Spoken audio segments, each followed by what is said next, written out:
internal adversaries, such as you would find in the Paul James issue in the early Christian community. So that's what people can do to you. And his work will be read over and over and over again. People said, oh, why don't I sue you? Well, you just heard the reason why I don't sue anybody. I'm not interested in getting the legal entanglements. Oh, you should have made it, take it back. No, I'm not interested. You know, if people want to think that, if that's what they want to think, fine. I criticized him in my New Testament code on that particular issue and tried to make it clear that that wasn't the case. So in any case, you'll see that in the new book, isn't right? He calls it the Damascus document, doesn't he? Yeah, well, he didn't give me a footnote on that, but I think you'll look in the works. I don't know, maybe you'll Google someone up and you'll find it somewhere else. But don't come back and tell me. I really don't want to know. It would pain me to find that I wasn't. So please don't tell me. I like to think, I like to dream, okay? I don't want to be woken up. So in any case, I never saw it anywhere else. So I think that now everyone calls it the Damascus document. Which is good, that's what it is. I mean, that's the best name for it. That's the easiest way to refer to it.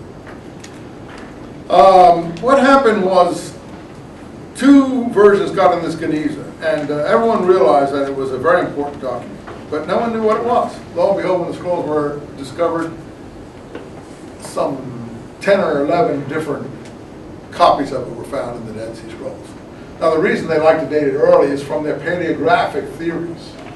Because there's some early looking handwriting on some of the documents, they then try to put it back into the 1st or 2nd century BC. But I don't think that that necessarily can stand up against internal evidence that counterindicates that. And the new covenant is a new idea. But the new covenant in the land of Damascus is the very opposite of the new covenant in the blood of Christ. Unless there's an esoteric understanding of the new covenant in the land of Damascus that I talk about in the last chapters of my New Testament code book. But we'll get to that another time. How did these documents get into the Cairo Geniza? Well, we don't know that, and we don't realize that. Most people are not aware of that. But there were documents that came to light around the 800s in Jerusalem. We have testimony of, I think, I don't know, some metropolitan or Syriac priest or something like that left a record of strange Hebrew documents that suddenly appeared on the market in Jerusalem in the late 700s, early 800s. Now, for those who are interested in the development of Judaism, we know a movement in Judaism called Karaism. The Karaites suddenly began returning to Jerusalem after this time. Now, the Karaites were a movement within Judaism that were against rabbinic Judaism. This is from my friend who's going to go to the HUC. We hope we can wake her up for that one, okay? So the Karaites were against rabbinic Judaism movement, and they're supposedly called Karaites because Kara means to read, that they were for the written text. It may be that. Also in Islam, it means to be a propagandist, to call the people to revolution or to Islam or to the early propagandists in Iraq. The Muslim Shiite religious developments were called, similar things in Arabic.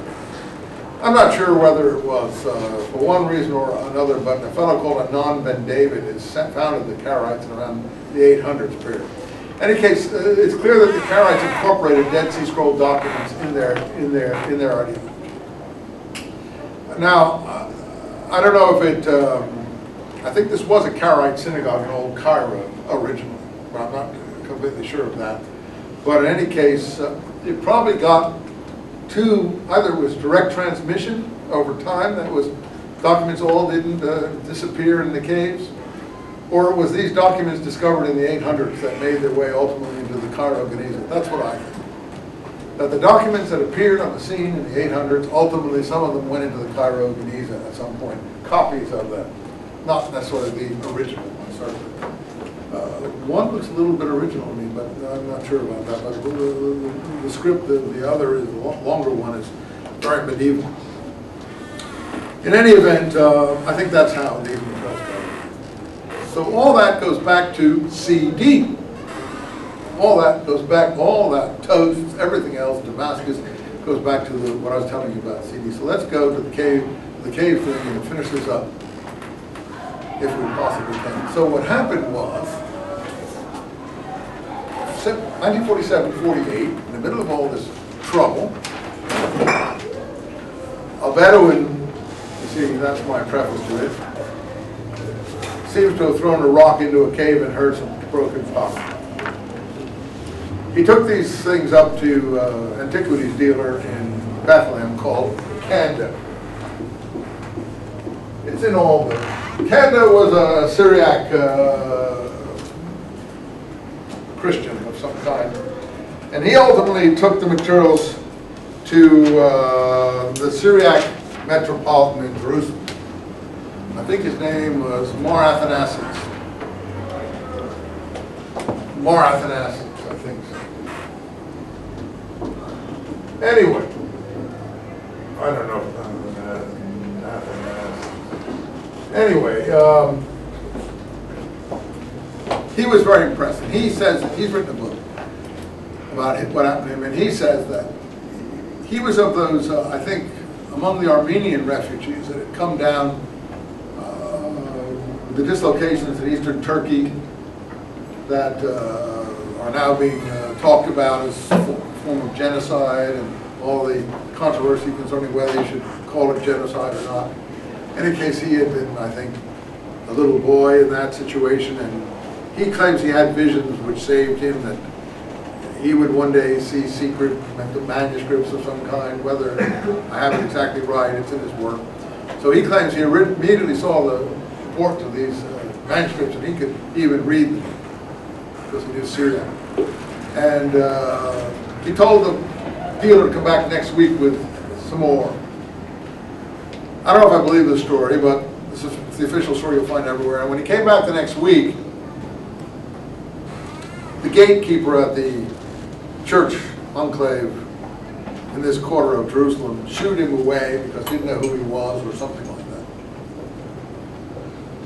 I can't imagine that could have possibly happened, but never mind. Anyway, this guy then went around hawking the materials that day in Jerusalem in the middle of all the tension and dislocation that was going on. He ended up somehow at the Hebrew University campus, and the Israeli scholar, whose name was Sukenik. Now, as it turned out, this man Sukenik was the father of another Israeli scholar who became famous as an Israeli general and chief of staff. When you became an official Israeli person, you had to change your name to Hebraize it, and he became